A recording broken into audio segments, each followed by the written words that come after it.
سيدنا ومولانا محمد وعلى آله وصحبه أجمعين. سبحانك لا علم لنا إلا ما علمتنا إنك أنت العليم الحكيم. قال رب اشرح لي صدري ويسر لي أمري واحلل عقدة من لساني يفقه قولي ولا حول ولا قوة إلا بالله العلي العظيم. Alhamdulillah, pertama sekali kita panjatkan kesyukuran kita kehadrat Allah Subhanahu wa taala kerana dengan limpah kurniaan Allah, kasih sayang daripada Allah, selagi Allah beri kita pinjaman nyawa, selagi Allah menggerakkan segala tubuh badan kita supaya kita sentiasa dapat beribadat kepada Allah Subhanahu wa taala. Alhamdulillah, syukur juga kepada Allah, Allah mempermudahkan perjalanan saya daripada Ipoh ke sini. Walaupun jadi tanda tanya tuan-tuan kan, boleh ke sampai ke sini, boleh ke? InsyaAllah kalau Allah izin sampai, bukan kata ke lunas, ke langit pun sampai. Kalau Allah izin kan, cuma tak ada surat je nak sampai ke langit tu. Tapi alhamdulillah Allah mudahkan urusan saya untuk hadir ke sini daripada Ipoh sampailah ke Tuljuru. Ada beberapa roadblock jugalah kan yang dibuat untuk langkah keselamatan. Kerana saya tengok di TV 1 pagi tadi, Ketua Polis Negeri Kedah maklumkan bahawasanya pada hari Sabtu ni ada di Bawali. Jadi memang pihak polis akan ketatkan pergerakan antara daerah sama daerah dan juga merentas negeri kan, supaya tidak menular wabak COVID-19 ni. Dan dalam masa yang sama kita juga berdoalah kepada Allah, semoga Allah hapuskan segera. Mungkin hari tu kita dah hampir berjaya kan, tapi mungkin juga dalam masa yang sama kita leka kan, kita tak perlu menuding jari pada orang lain, tapi mungkin dalam masa yang sama kita telah leka daripada ujian yang Allah bagi. Akhirnya kita diuji sekali lagi dengan wabak COVID-19 ni merebak balik dalam negara kita. Namun begitu kita cuba patuh dengan SOP yang ditetapkan, dan juga sama-sama kita berdoa kepada Allah Subhanahu Wa Taala agar wabak tersebut hilang daripada dunia, khususnya di negara kita ni, insya-Allah. InsyaAllah kita sambung semula pengajian kitab Muhimmah, muka surat yang ke-17 di bawah sekali. Qala musannif rahimahullahu ta'ala wa nafa'ana bi'ulumihi fid darain amin ya rabbal alamin. Kata pengarang rahimahullahu ta'ala, maka sesungguhnya segala orang yang takut akan Allah Ta'ala, bahawa sungguhnya hendaklah memeliharakan ia akan dirinya dan menjauhkan dia daripada mengikut kesukaan hawa nafsu isterinya. Ini orang lelaki dia kena ingat, kata pengarang. Orang yang benar-benar takut kepada Allah, maka hendaklah dia memelihara diri dia dan juga ahli keluarganya, dan juga kehendak akan hawa nafsu isterinya. Kita dah bincang dah mengenai bab-bab qanaah dan sebagainya ni. Maka kita sebagai seorang suami jangan terlalu mengikut kehendak hawa nafsu isteri. Kalau kita ikut semuanya, maka datanglah kebinasaan tu kepada kita. Maksud takut pada Allah ni tak seperti takut kepada makhluk. Takut kepada Allah berarti kita wa ati' Allah wa ati' Rasul. Taat itu, takwa itu adalah takut pada Allah. Selalu khatib sebutlah khutbah Jumaat kan, ittaqullah, taqwalah sekalian kamu kepada Allah. Usikum, aku berwasiat kepada kamu bitaqwallah, agar sama-sama kita bertakwa kepada Allah. Usikum wa nafsi, aku berwasiat kepada kamu wa nafsi, dan juga pada diriku bitaqwallah, agar sama-sama kita bertakwa pada Allah. Takwa pada Allah berarti takut. Takut adalah benda yang sama, iaitu kita melaksanakan segala perintah Allah, itu adalah makna takwa. Meninggalkan segala larangan Allah itu adalah makna yang sama, takwa juga. Jadi bukan saja-saja khatib suruh sebut ittaqullah, dan menjadi satu rukun dalam khutbah, kan? Rukun khutbah, kalau khatib tak sebut ittaqullah, maka terbatallah khutbah tersebut, kan? Terbatallah khutbah tersebut kalau khatib tak berpesan kepada takwa. Jadi bila khatib pesan pada takwa tu, sebenarnya ialah kita ni hendaklah melaksanakan segala perintah Allah Subhanahu wa taala. Melaksanakan, lakukan apa yang Allah perintahkan kepada kita. Itu adalah makna takut. Jadi salah satunya perintah Allah, jangan kita wajib memelihara diri kita, ahli keluarga kita, dan juga jangan terlalu kita mengikut akan kehendak hawa nafsunya. Ini juga yang Allah sebut dalam Quran, wa ahlikum nara. Hendaklah kamu jaga diri kamu, ahli kamu daripada api neraka Allah. Jadi ini satu tanggungjawab ke atas setiap lelaki. Dia kena mesti bertanggungjawab supaya dia, ahli keluarga dia terselamat daripada api neraka Allah. Kenapa kalau kita, itulah maksud daripada ayat tersebut, bila kita terlalu mengikut kehendak akan hawa nafsunya, nak membiarkan ikut apa yang mereka nak, kita ikut saja, kan? Maka benda tu akan jadi binasa kepada kita. Kemudian kehendak, kesukaan, hawa nafsu isterinya yang menyalahi akan syariat, syariat Allah.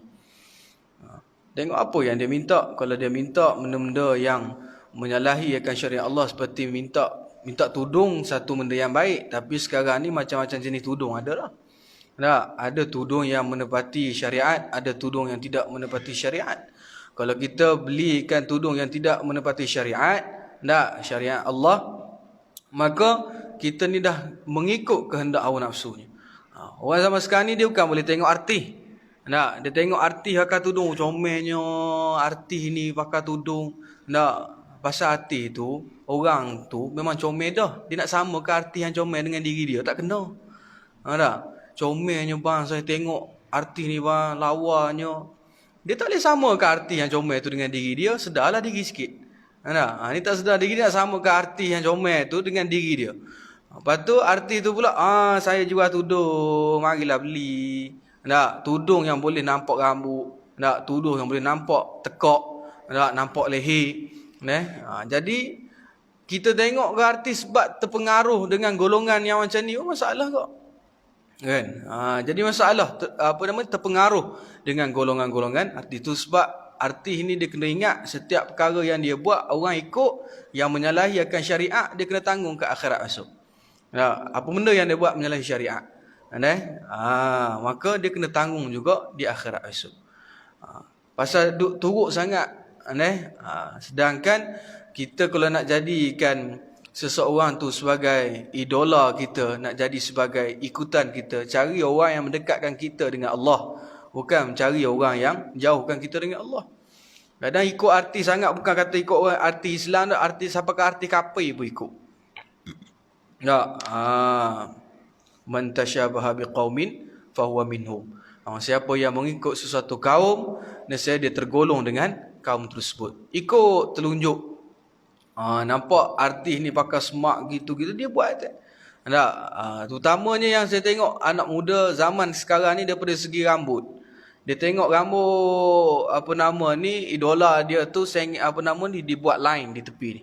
Dia buat 1 line, 3 line, 4 line. Macam-macam jenis dia buat di rambut ni. Lepas tu kita pula turut perbuatan tersebut. Maka perbuatan tu haram pada syarak. Kerana Nabi dah pesan dah, jangan kamu menipiskan rambut kamu dan meninggalkan sebahagian yang lain. Kalau nak nipis itu nipis belaka tak apa. Tapi dalam hal ni para ulama berbeza pandangan. Kalau kita sekadar nipis tak mengikut cara orang kafir, buat lain dan sebagainya, maka perbuatan itu adalah makruh. Tapi kalau kita niat kita tu memang mengikut cara orang kafir, tak lain tak bukan, memang haram perbuatan tu. Macam kita tengok orang zaman sekarang ni pun gitu dah, budak-budak zaman sekarang. Rambut lain. Bila tanya ikut siapa, saya ikut ni Ustaz. Orang luar negara tu lah, artis nama apa tak kenal. Tapi ikut orang luar, niat dia tu dah mengikut satu kaum. Jadi kalau ada di antara anak kita gini tuan-tuan, maka kitalah yang bertanggungjawab di akhirat esok. Sebab tu kita kena pelihara, nak kena tegas dalam urusan agama. Sebab tu selalu saya pesan di mana-mana pun kuliah saya, kita nak jadikan anak kita ni seorang doktor ke, pilot ke, jadi orang usahawan yang berjaya, tak kisah. Tetapi biar usahawan yang ada agama. Biar orang yang pandai bawa kapal terbang yang ada agama. Biar orang nak jadi pemimpin, ialah nak jadikan anak kita sebagai pemimpin, ialah anak kita ni orang yang ada agama. Apa ramai sekarang orang usahawan tak ada agama, molek-molek jadi lelaki nak jadi perempuan. Tak ada agama, kaya pun tak ada guna. Kaya pun jadi tak ada guna, mempunyai kekayaan yang banyak, harta, duit berjuta-juta pun jadi tak ada guna langsung benda tu. Sebab apa? Sebab bila dia tidak ada agama. Orang yang tidak ada agama ni dia tak kira dah halal ke haram ke, dia sapu ke. Siapa dia tak kenal agama, dia tak ada agama dalam diri dia, membuatkan dia ikut apa kehendak diri dia. Itu sebab kita kena didik anak kita ni biar ada agama. Mu nak jadi apa ke, mu nak jadi apa, pomen motor ke, pomen kereta ke, ikut mu lah, tapi biar ada agama. Bila ada agama, sampai waktu solat dia akan solat. Tapi kalau tak ada agama, sampai waktu solat pun dia buat tak reti, nanti dulu. Itu sebab solat tuan-tuan, kita tak boleh tangguh. Kalau tangguh solat, kerja kita takkan selesai. Kerja yang kita buat, bila masuk kita buat satu kerja, bila masuk waktu solat, kita abaikan waktu tersebut, kerja yang kita buat tu takkan selesai. Dia akan jadi tambah. Jadi tak kena, jadi ini kurang betul, ni tak berapa tepat. Kita pun duk layan benda tu. Akhirnya kita lewat solat. Orang yang lewat solat ni pun Allah kata masuk neraka juga. Ma salakakum fi saqar. Bertanya kepada mereka orang yang masuk neraka saqar ni kan, kenapa kamu masuk neraka saqar? Qalu, mereka berkata, lam nakum minal musallin. Kami ni masuk neraka saqar ni kerana kami bukan di kalangan orang yang solat. Di sini ulama tafsir bagi tahu kepada kita tuan-tuan, ada 3 perkara mengenai solat membuatkan seseorang tu akan dihumban api neraka Allah. Api neraka yang bernama saqar. Yang pertamanya, orang yang solat. Dia solat tapi dia melewat-lewatkan solatnya, sehingga ketika dia sedang solat, sudah pun masuk di waktu yang lain. Dia semayang zuhur, tak masuk asar lagi. Tapi ketika dia tengah semayang tu, masuk waktu asar. Maka orang yang begini juga akan dihumban dalam api neraka Allah. Yang keduanya, orang yang solat tapi solatnya tidak berpandukan dengan ilmu. Dia solat ikut orang. Orang panggil, marilah kita belajar kitab Muniatul Musalli, marilah kita mengajar, kita belajar Masbuk Muafiq. Tak apalah. Tak payahlah, tak apalah, kata dia. Dia lakukan solat dia dengan ilmu yang dia belajar zaman tadika dulu. Orang kata betul lah, jumpalah tok imam, ustaz-ustaz betulkan Fatihah. Dia kata tak apa, tak payah. Awak dah belajar dah zaman tadika dulu, katanya. Cerita Fatihah tadika mana boleh bawa sampai ketua tuan-tuan. Di sekolah tadika ni dia hanya ajarkan pada kita supaya boleh membaca sahaja. Tajwid betul tak betul tu belakang cerita. Yang penting boleh baca dulu. Tapi yang kita nak bukan sekadar boleh baca, tapi baca Quran tu dengan bertajwid. Terutama dalam solat, benda-benda yang bersabitkan dengan rukun. Ada orang pula dia dah pentingkan rukun qauli, itu salah satunya tu Fatihah, tapi dia tak mempedulikan pula bacaan tahiyat akhir. Sedangkan bacaan tahiyat akhir tu wajibnya baca betul tu sama seperti dia baca suratul Fatihah. Ada orang dia Fatihah dia jaga elok pergi belajar, tapi dalam masa yang sama dia takut kalau aku Fatihah tak betul sembahyang aku tak sah. Kena ingat rukun qauli ni bukan Fatihah saja. Dia ada takbir, dia ada Fatihah, dia ada baca tahiyat akhir, dia ada selawat dan dia ada salam. Tapi kalau dilakukan dengan secara tak betul, maka tak sah. Sebab tu orang yang solat tetapi solatnya hanya ikut orang, dilakukan solat tu bukan kerana ilmu, tidak berpandukan dengan ilmu yang dia belajar, maka solat dia tu Allah tak terima, lalu dihumbankan juga di dalam api neraka. Orang yang ketiga pula ialah orang yang langsung tidak melakukan ibadah solat. Langsung tak solat. Dia langsung tak solat orang ni. Dia ada 3 golongan yang akan masuk neraka sakar. Dan ada satu lagi golongan yang akan masuk neraka sakar juga, ialah orang yang tidak memberi orang miskin makan. Walam nakunu ta'imul miskin, dan kami juga bukan di kalangan orang yang bagi orang miskin makan. Sebab kita kena berwaspada dalam soal ni. Kena beringat, nak kita hidup ni kerana Allah. Kan Allah dah bagi tahu, wa ma khalaqatul jinna wal insa illa liya'budun. Tidak aku ciptakan di kalangan jin dan manusia itu illa liya'budun, melainkan mereka beribadat padaku. Cuma kadang-kadang timbul persoalan pada diri kita. Kalau Allah cipta kita hanya tujuan ibadat, bila masa kita nak bekerja? Kalau Allah cipta kita hanya tujuan untuk ibadat, bila masa kita nak makan dan sebagainya? Sebenarnya dalam kehidupan aktiviti seharian kita, bila kita lakukan dengan niat yang betul mengikut sunnah Nabi Muhammad sallallahu alaihi wasallam, maka aktiviti seharian kita semuanya jadi ibadah. Daripada kita bangun tidur sampailah kita tidur balik, semuanya akan jadi ibadah. Tak jadi sia-sia pun benda tu. Nak kita makan, nak makan tu supaya kita dapat kekuatan dan boleh pergi cari rezeki, boleh kita nak sedap untuk kita nak beribadat kepada Allah Subhanahu wa taala, maka setiap butir nasi yang masuk dalam mulut kita tu semua dapat pahala. Makanan tu jadi ibadah. Cuma makan yang berlebihan itu nak membuatkan seseorang tu akan jadi lemah daripada ibadah. Tu sebab ahli tasawuf, ulama-ulama tasawuf, mereka makan tak banyak. Sebab mereka nak jaga hati mereka. Asbab daripada makan banyak tu boleh merosakkan hati seseorang. Tu sebab ulama tasawuf mereka ni jaga sungguh. Mereka cukup jaga makanan, tidak makan yang berlebihan. Bila lapar, bila berhajat kepada makan, baru dia makan. Kalau tak berhajat, tak makan. Macam kita perut kenyang pun capai lagi, buah lagi, capai itu lagi, capai ini lagi. Asas lagi ada lah. Lagi apa yang ada depan mata kita, semua benda kita sebab. Semua benda kita ambil untuk makan. Kan? Sebab tu para ulama tasawuf mereka cukup jaga. Kalau benda yang menyalahi akan syariat, maka wajib jadi satu kewajipan ke atas suami untuk halang daripada isteri dia melakukan. Nak pakai tudung ikut syariat. Nak pakai jubah tak ada masalah. Tapi pakailah jubah yang menepati syariat. Orang ni pakai jubah pun tak tepati syariat lah. Pakai jubah dengan pakaian yang ketat. Ulama kata tak seperti tidak memakai pakaian.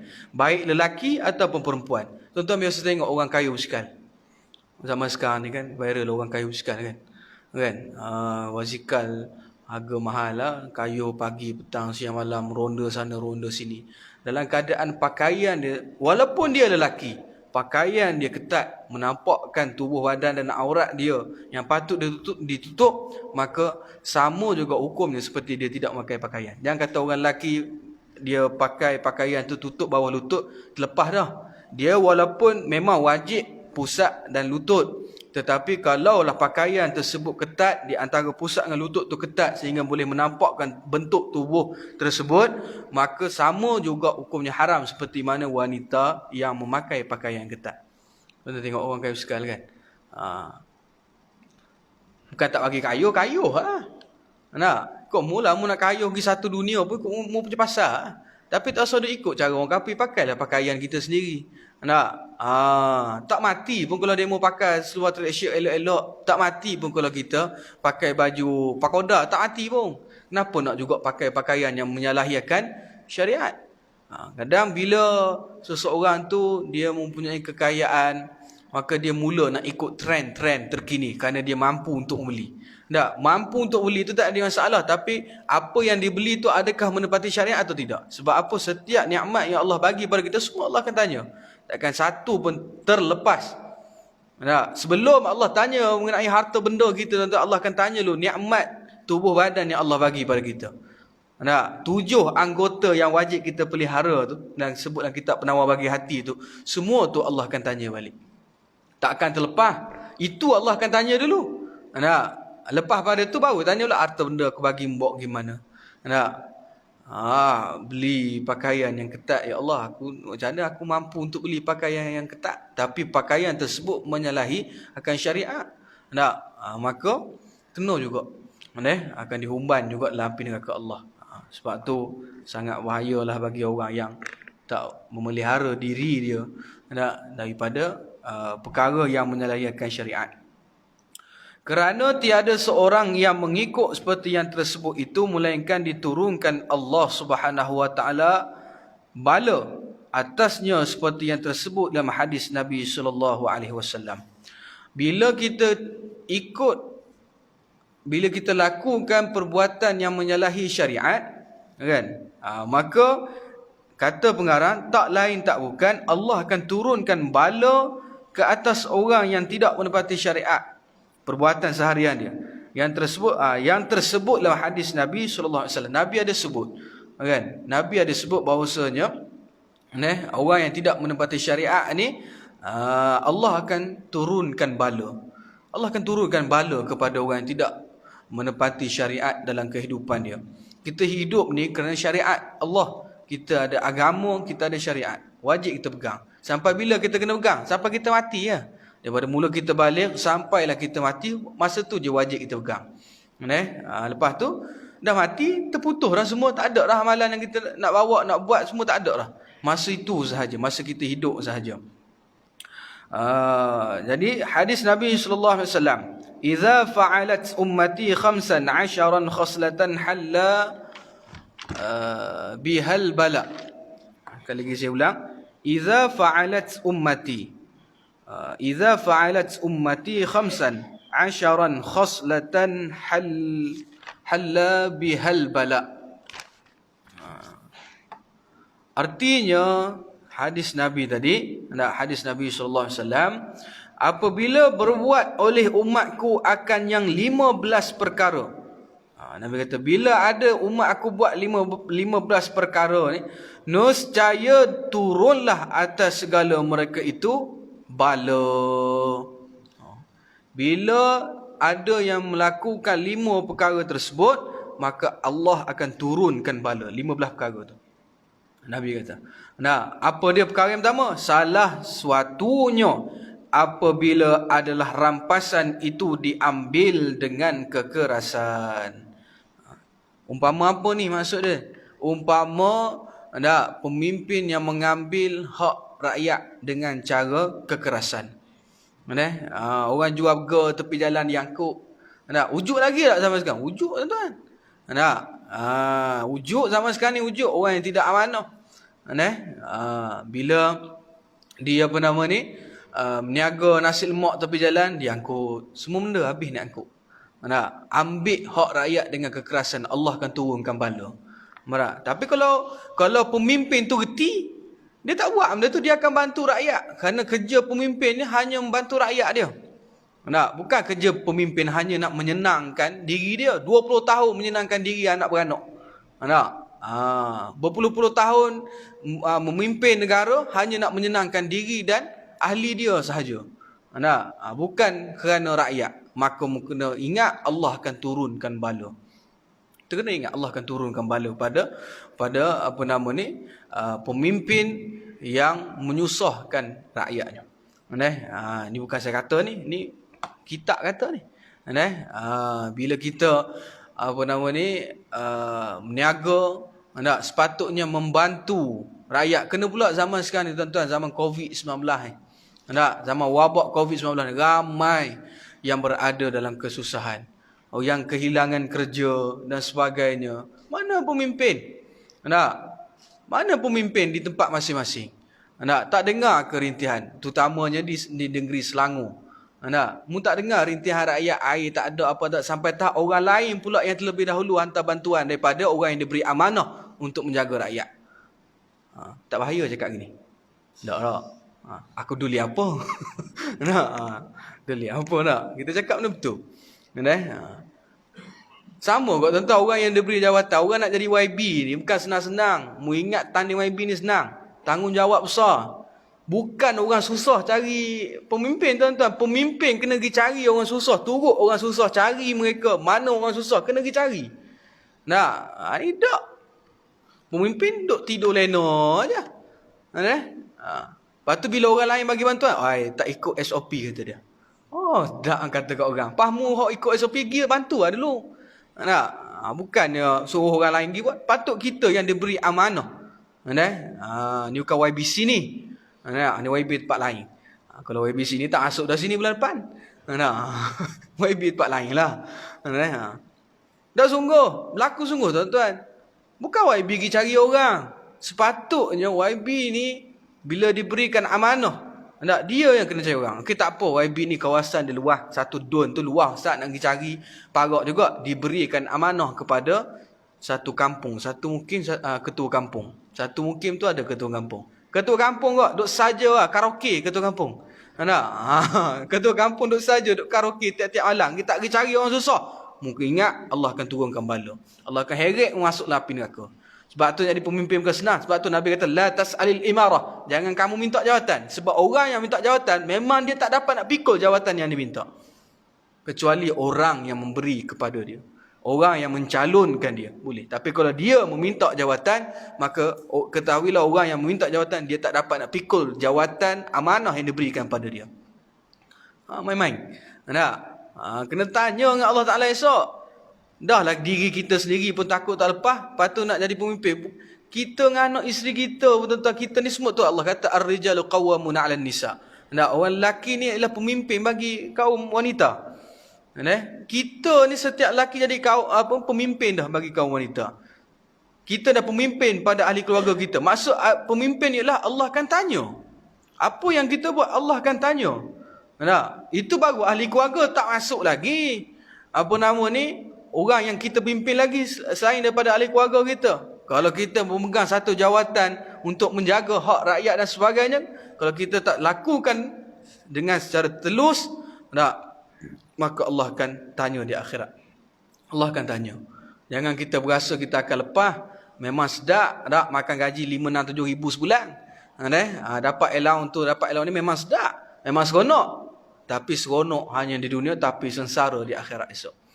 Jadi, bila kita diberikan amanah kepada pemimpin, pemimpin tu sendiri mesti kena turut pergi cari orang susah.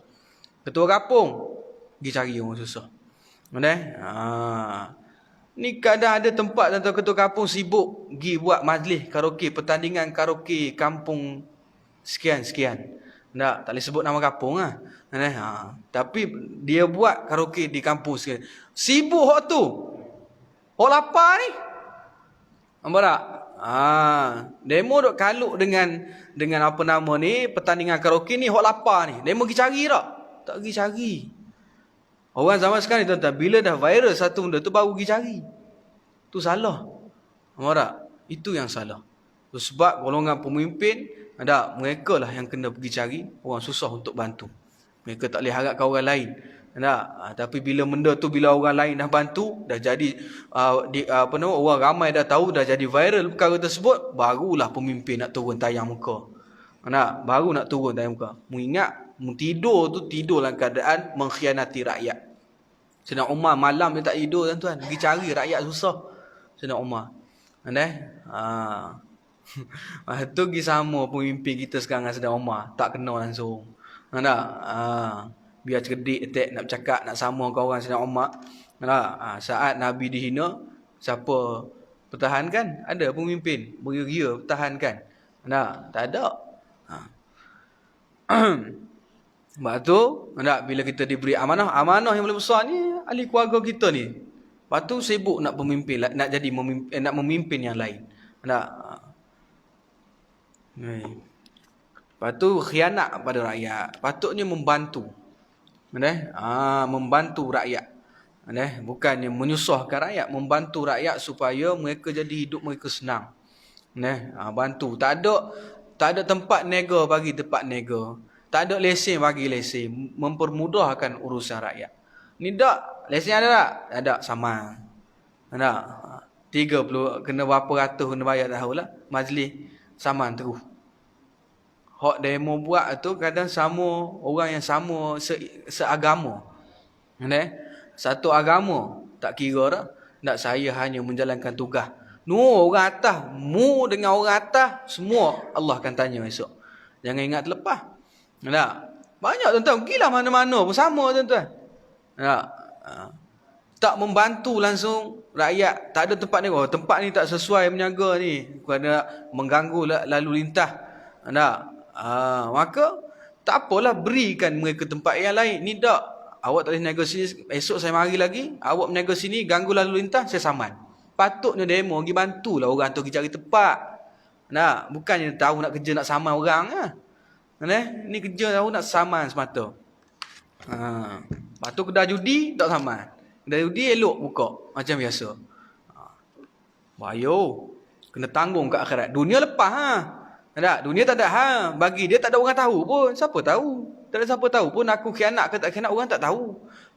Tapi mu kena ingat, Allah tu Maha melihat. Allah sentiasa lihat apa yang kita buat. Nak minit lagi. Kemudian, dan keduanya apabila adalah amanah itu jadi rampasan. Amanah tu jadi rampasan tanpa persetujuan. Ada juga buat gitu. Ni aku bagimu pegang telefon aku ni, pinjamlah sikit 200. Tak bagi janji apa-apa pun, cuma dia kata minggu depan aku ada duit, aku bayarlah. Ni tak masuk minggu depan, orang tu kata aku tak ada duit lagi. Tak apa, telefon ni aku rapah. Telefon ni aku ambil kira tolak hutang. Tak boleh buat gitu tanpa persetujuan. Tak boleh buat gitu. Tapi bila ada orang buat gitu, maka akan turunlah bala daripada Allah Subhanahu Wa Taala. Ada orang dia tertanya, tak ada bala turun pun. Tak ada bala turun pun. Gitu lah. Sama macam yang ni, jantan yang pergi Mekah macam perempuan tu kan. Sama juga macam dia, tak ada apa pun. Allah, kalau aku buat jahat, mesti kat sana aku turun bala, kena bala, kata dia. Bukan kata mu je, Allah saja melambatkan bala, bukan berarti Allah tu nak mendiamkan perbuatan yang mu buat, tak. Berapa puluh tahun tuan-tuan, berapa belah tahun Abu Jahal, Abu Lahab nak menggagalkan Islam. Apa yang mereka tak buat pada Nabi. Tapi saat kematian Abu Lahab, apa jadi? Abu Lahab masa mati dia, Allah hina dia. Hina macam mana? Mati busuk tuan-tuan. Tengah pada masih mati. Tak ada siapa pun nak uruskan. Akhirnya orang korek dan humban begitu saja dalam tanah. Tak ada siapa nak uruskan. Busuk Abu Lahab, bapa saudara Nabi. Masa hidup, Allah tak turun bala pun pada dia. Elok je dia boleh duduk kat Mekah, boleh duduk tepi Kaabah. Tu. Bukan kata mari daripada Malaysia pergi ke Mekah. Pergi tawaf dekat Kaabah. Tak, ni Abu Lahab ni duduk teruh dalam Kaabah. Bukan musim saja boleh duduk teruh dalam Kaabah. Dia sembah teruh dalam Kaabah. Ada Allah turun bala dah? Tak ada. Tapi bala kena ketika mana? Saat kematian dia. Mungkin ingat. Mana main pula kata tak ada pun bala Allah turun kat aku. Mudah buat dosa. Kata gitu, mencabar Allah Ta'ala. Musia. Dengan Allah tak boleh buat main. Dengan manusia tak apa, tapi dengan Allah Allah akan hitung setiap nikmat yang Allah bagi pada kita, semua Allah akan hitung. Tak ada satu pun yang terlepas. Dan ketiganya apabila adalah zakat itu akan jadi piutang. Zakat ni pula kena gitu urut orang. Nampak tak? Kena gi mitok macam berhutang. Amil kena pergi cari orang. Mu bayar zakat dah gitu ayah. Kena minta macam berhutang. Macam umpama kita pergi minta hutang zakat. Kena ingat Allah akan turunkan bala. Tapi salah satu azab orang yang enggan membayar zakat ni di akhirat esok tuan-tuan, di dalam neraka tu akan ada seekor ular yang sangat panjang, satu bulan perjalanan panjangnya, yang akan membelit orang yang enggan membayar zakat sambil mematuk kepala, mematuk orang yang tidak membayar zakat. Dan dia kata apa? Aku adalah harta simpananmu. Ular tu akan patuk sambil berkata aku adalah harta simpananmu. Dia patuk. Aku adalah harta simpananmu. Dia patuk. Sampailah habis dosa kita tak bayar zakat. Faham tak? Zakat bukannya Allah minta banyak pun. Apa yang ada dengan kita pun datang daripada Allah. Kenapa nak keluar untuk agama Allah kita kedekut? Nampak tak? Awal-awal dalam surah apa nama ni? Dalam surah Al-Baqarah. Kan? Allah sebut allazina yu'minu nabil ghaib wa yuqimunas salah wa mimma razaqnahum yunfiqun. Nampak tak Allah sebut? Orang yang percaya benda ghaib, orang yang mendirikan solat. Kemudian wa mimma razaqnahum yunfiqun, orang yang menginfakkan harta bendanya untuk agama Allah. Dia kata, Ustaz, awak dah masuk dalam tabung masjid RM1, kira zakat lah tu. Mana mahu RM1 zakat? Masuk dalam tabung masjid itu infak, itu adalah sedekah. Amalan sunat yang boleh menyelamatkan kita di akhirat esok, yang boleh memurahkan rezeki kita. Antara fadilatnya boleh memurahkan rezeki kita bagi orang yang suka bersedekah. Tapi zakat adalah tuntutan agama. Mana? Allah perintahkan lu apa? Arkanul Islami khamsah, syahadatu an la ilaha illallah wa anna Muhammad Rasulullah wa iqamus salah wa ita zakah. Mana? Yang ketiganya Allah kata mengucap wa iqamus salah wa ita zakah, solat dan zakat. Sebab tu dalam Quran tuan-tuan ada jumpa tak Allah cerita pasal solat dan puasa terus? Tak. Allah cerita lagu mana? Wa aqimus salata wa atuz zakah. Ada tak? Wa aqimus salata wa atuz salah. Tak ada. Cari dalam Quran 30 juzuk tak akan jumpa. Yang Allah sebut wa aqimus salata wa atuz zakah. Dirikan solat, tunaikan zakat. Batu wa saumu Ramadan wa hajjul baiti man istata'a ilaihi sabila. Berpuasa di bulan Ramadan dan juga melakukan ibadah haji dalam keadaan kita mempunyai kemampuan. Sebab tu zakat ni jangan jadikan dia sampai tahap piutang. Dia dah bagi zakat tahunan dia, bila masuk ujung tahun depan orang mari minta, dia kata awak dah bagi dah tahun lepas. Bukan banyak pun. Kalau kita ada RM10,000 tuan-tuan, contoh kan, kita ada simpanan RM10,000, kita punya zakat baru RM250. Luak ke 200 daripada RM10,000 tu dengan RM250 tuan-tuan? Luak ke? Allah hanya minta sedikit untuk agama Allah, yang mana apa yang ada pada diri kita datang juga daripada Allah. Sikit je Allah suruh. Allah tak ada kata RM10,000 bagi 2. Tak ada zakat gitu. Mana ada zakat bagi 2? Satu hak kita, satu lagi hak agama. Tak. Sikit. Kalau daripada RM10,000 hanya RM250 sahaja zakat yang kita kena keluarkan. Tak luak, masih ada RM9,750. Masih banyak lagi. Tapi tu kedekut dengan agama Allah. Kedekut dengan agama Allah. Ada RM100 simpanan. Ada duit lain ada, tapi duit simpanan tu ada RM100. Zakat kena berapa? Berapa ringgit? Zakat. Apa? RM2? RM2 5 kupang. 5 kupang. Dia ada 5 kupang, 50 sen. Ikut kita lah berapa pun. Baru RM2 50 sen. Tak banyak pun tuan-tuan. Kalau kita ada lagi banyak harta benda, kita ada RM100,000. Baru RM2,500. RM100,000 banyak. Tapi kenapa tak mau keluarkan zakat? Jangan sampai tahap kita ni keluar zakat ibarat seperti kita merasakan zakat itu adalah satu piutang. Jangan. Kalau kita beranggapan begitu, maka Allah akan turunkan bala pada kita. Dan kelimanya, keempat. Dan keempatnya apabila adalah mengikut lelaki akan isterinya. Ni sebut tadi ni. Yang punca Nabi pengarang nak bawa hadis ni masuk ni. Antaranya apabila isteri yang mengikut apabila suami yang mengikut kehendak hawa nafsu isterinya, Allah akan turunkan bala. Sebab tu kena hati-hatilah. Jangan sampai Allah turunkan bala hanya kerana kita nak turut kehendak hawa nafsu isteri kita. Jangan sebab kata saya sayang isteri saya Ustaz, sebab tu saya bagi apa yang dia nak. Tak betul cara gitu.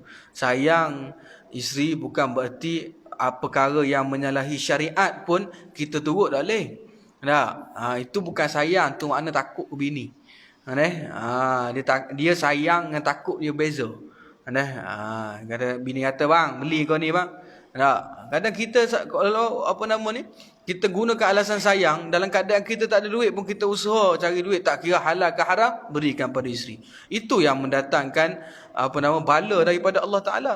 Sampai kita tak kenal dah mana yang halal, mana yang haram, ikut apa yang isteri nak. Tak boleh, jangan duk turut sangat apa isteri nak. Benda yang tidak menyalahi syariat, okey. Tapi ada pula suami yang jenis bodoh, bila isteri minta benda yang menepati syariat, suami tak mau bagi. Ini lagi bodoh.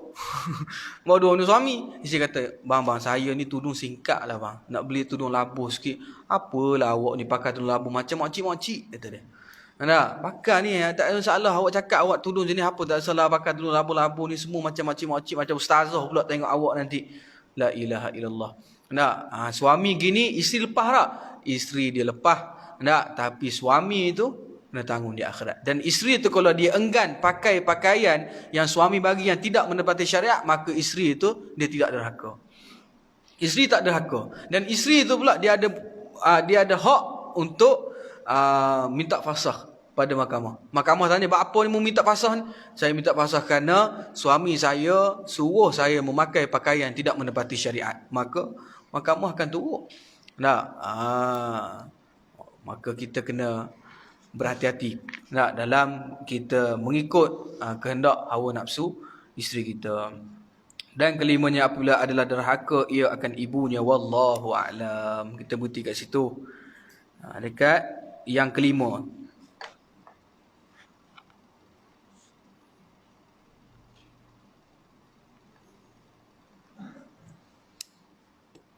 أعوذ بالله من الشيطان الرجيم. بسم الله الرحمن الرحيم. الحمد لله العالمين والصلاة والسلام على أشرف الأنبياء والمرسلين وعلى آله وصحبه أجمعين. اللهم أرنا الحق حقا وارزقنا اتباعه، وأرنا الباطل باطلا وارزقنا اجتنابه. ربنا افتح بيننا وبين قومنا بالحق وأنت خير الفاتحين. ربنا آتنا في الدنيا حسنة وفي الآخرة حسنة وقنا عذاب النار. صلى الله على سيدنا محمد وعلى آله وصحبه وبارك وسلم. الحمد لله رب العالمين. السلام عليكم ورحمة الله وبركاته.